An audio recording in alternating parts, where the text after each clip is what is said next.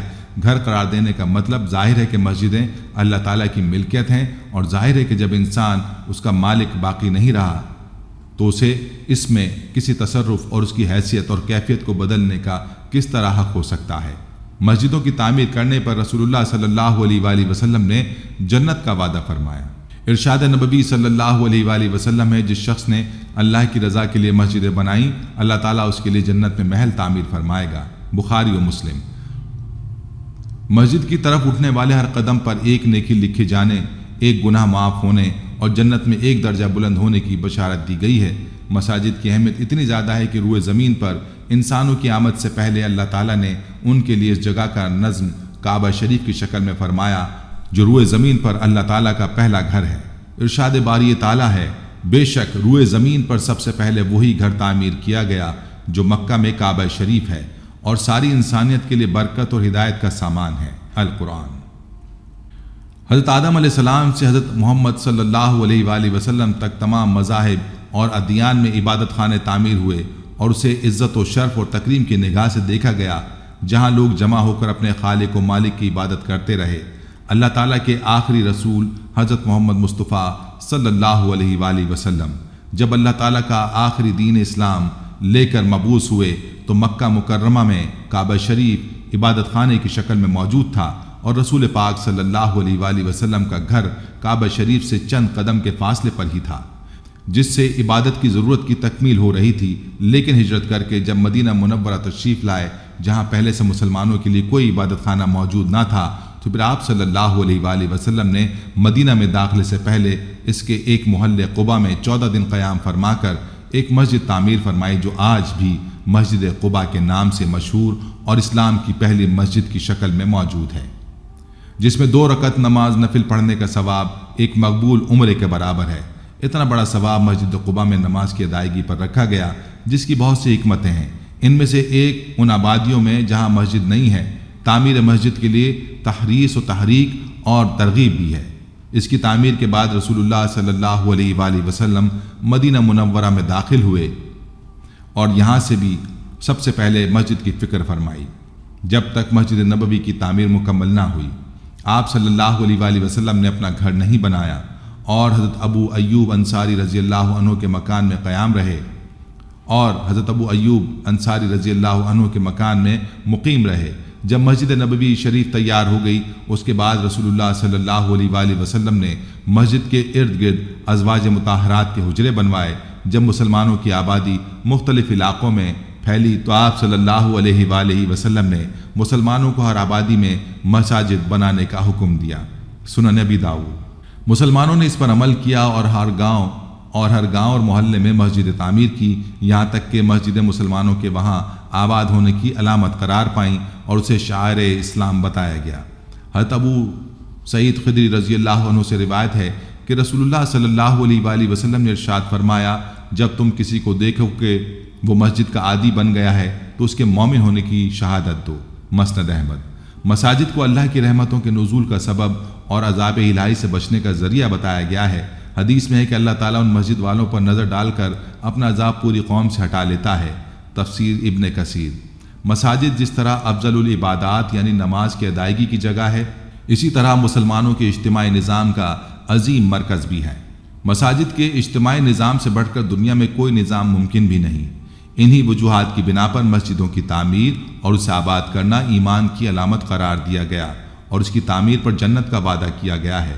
آپ صلی اللہ علیہ وآلہ وسلم کا فرمان ہے، جس نے اللہ کے لیے مسجد بنائی اللہ تعالیٰ اس کے لیے جنت میں ویسا ہی گھر بناتا ہے۔ مسجد جانے والے کو بھی اجر ملتا ہے۔ آپ صلی اللہ علیہ وآلہ وسلم کا فرمان ہے، اس کے لیے ہر قدم کے بدلے نیکی ہے، اللہ تعالیٰ اس کا ایک درجہ بلند اور اس کی ایک برائی مٹا دیتا ہے۔ صحیح مسلم۔ بلکہ مسجد سے واپس گھر آتے ہوئے بھی اسی طرح نیکیاں لکھی جاتی ہیں۔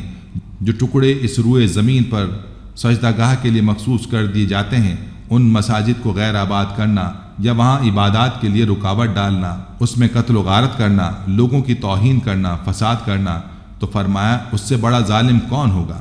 یعنی بہت بڑا ظالم ہے ایسا شخص جو منع کرتا ہے اللہ کی مسجد کو کہ اس میں ذکر کیا جائے۔